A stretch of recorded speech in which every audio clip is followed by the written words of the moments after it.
Tokrat pa pokažem eno zadevo, ki lahko olajša mentorske pa coaching procese. Skratka, tale zadeva je zelo uporabna za vse, ki izvajate kakršnakoli individualna ali pa tudi skupinska mentorska oziroma coaching srečanja. Lahko bi bilo celo tudi za kakšno svetovanje, no, ampak bolj mentorstvo pa coaching. In sicer imamo v platformi Teachable, imamo tudi eno opcijo, ki se ji prav reče coaching produkt, tako da v bistvu tukaj ne bom šla v detajle, no, ker je stvar, ko jo prvič naštimaš, vzame kar nekaj časa, no, ampak potem, ko imaš naštimano, je pravzaprav zelo praktično in enostavno, tako da bom tukaj samo to pokazala, da dobite občutek. Skratka, tukaj gremo v coaching produkt, to se pravi v coaching, recimo učilnico od tele Maruše. Tukaj lahko tudi nastavite, koliko časa recimo ima tale stranka dostop do tega, tako da če imate recimo, ne vem, po pogodbi oziroma po nekem dogovoru o sodelovanju, pač omejen čas, lahko tudi tukaj omejite, koliko časa lahko dostopa noter. Zdaj, najprej jih pričaka seveda vedno en tako imenovan pozdravni milestone, no, tukaj zelo delujejo pač na podlagi teh milestoneov oziroma teh mejnikov, tako da ta prvi, ki ga pričaka, je tukaj recimo en primerček, lahko naredite praktično karkoli, ne. Je primer, kjer lahko si stranka rezervira klic, ne, recimo, da je to prvo najino srečanje na ta način, da v bistvu stranka šele more rezervirati termine.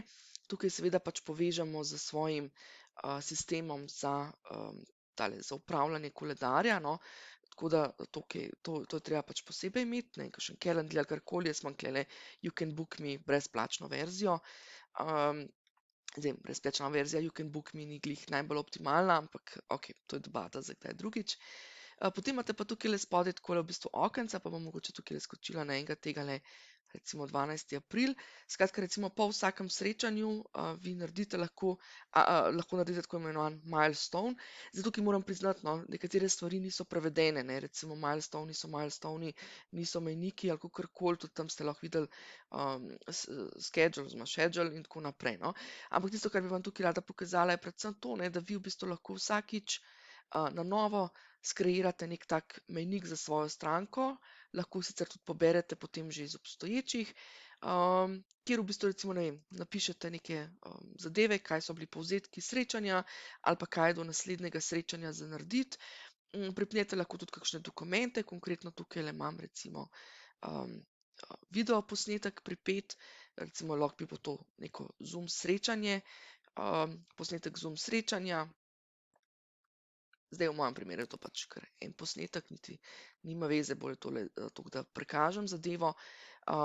Tukaj imam tudi link, recimo sem kar vstavila potem noter link od te stranke, kjer imava recimo online srečanja vedno na istem linku, tako da ga tudi kar priložim. Skratka, tukajle imava pa prostorček, kjer se pa lahko dopisujeva, kamor lahko stranka odlaga svoje stvari, to se pravi, recimo, če je naredila karkoli v kakšnem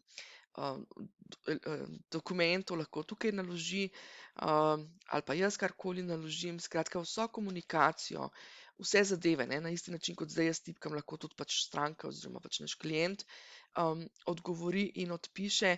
Skratka, vsa komunikacija potem poteka, bom rekla, pod eno streho in je res zelo priročno. Hkrati pa v bistvu pač en tak, bom rekla, prostor, tako da v bistvu se ne izgubljajo zadeve po mailih in se ne rabimo mailati gor pa dol.